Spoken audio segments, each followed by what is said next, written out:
Nicola Motors की कहानी, एक कंपनी जो बिना एक भी प्रोडक्ट बनाए $30 बिलियन की वैल्यूएशन तक पहुंच गई।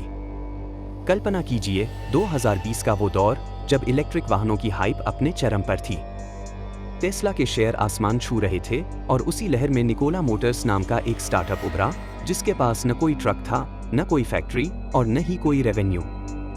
फिर भी इसके शेयरों ने बाजार में तहलका मचा दिया और इसकी वैल्यूएशन फोर्ड और जनरल मोटर्स जैसी दिग्गज कंपनियों से भी ज्यादा हो गई। लेकिन ये चमकदमक एक झूठ का बुलबुला थी जो जल्द ही फूट गया।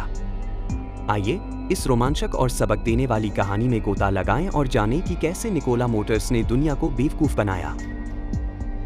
निकोला मोटर्स की शुरुआत 2014 में ट्रेवर मिल्टन ने की, एक ऐसे शख्स ने जो खुद को अगला एलन मस्क बताता था। कंपनी का नाम निकोला टेस्ला के सम्मान में रखा गया और इसका दावा था कि ये हाइड्रोजन फ्यूल सेल और बैटरी से चलने वाले ट्रक बनाएगी।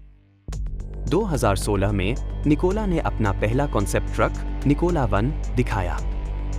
ट्रेवर ने दावा किया कि ये ट्रक 1200 मील की रेंज देगा और 2000 हॉर्स पावर की ताकत होगी। कंपनी ने कहा कि उसे 7000 प्रीडर्स मिले, जिनकी वैल्यू $2 बिलियन थी। सुनने में तो सब शानदार था, लेकिन हकीकत ये थी कि निकोला वन सिर्फ एक शो पीस था। न उसमें इंजन था, न बैटरी और न ही फ्यूल सेल। 2020 में निकोला एक स्पैक मर्जर के जरिए पब्लिक हुई और 4 जून को इसके शेयर नस्दाक पर लिस्ट हुए। बस 5 दिन बाद 9 जून को कंपनी की वैल्यूएशन $30 बिलियन तक पहुंच गई। लेकिन इस चमक के पीछे था सिर्फ हाइप और ट्रेवर मिल्टन की बड़ी बड़ी बातें। निकोला की कहानी में ट्विस्ट तब आया जब सितंबर 2020 में हिंडनबर्ग रिसर्च ने एक बार खट्टा की थी, जिसमें निकोला को एक जटिल धोखा करार दिया गया। रिपोर्ट में खुलासा हुआ कि निकोला एक का प्रचार वीडियो, जिसमें ट्रक चलता दिख रहा था, असल में एक ढलान पर ट्रक को लुढ़काने का नाटक था। ट्रेवर ने दावा किया था कि कंपनी हाइड्रोजन प्रोडक्शन में क्रांति लाएगी, लेकिन उनके अपने भाई, जिन्हें हाइड्रोजन डायरेक्टर बनाया गया, के पास कोई अनुभव नहीं था।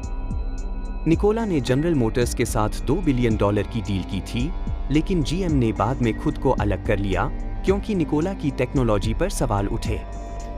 हिंडनबर्ग की रिपोर्ट के बाद ट्रेवर मिल्टन ने इस्तीफा दे दिया और 2021 में उन पर सिक्योरिटीज फ्रॉड के 3 आरोप लगे।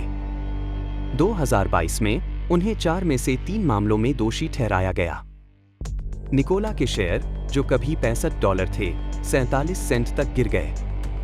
2025 में कंपनी ने चैप्टर 11 बैंकरप्सी फाइल की और अब ये अपने एसेट्स बेच रही है। निकोला मोटर्स की कहानी हमें बड़े सबक देती है। पहला, हाइप और बड़ी बड़ी बातों पर आंख मूंदकर भरोसा मत करो।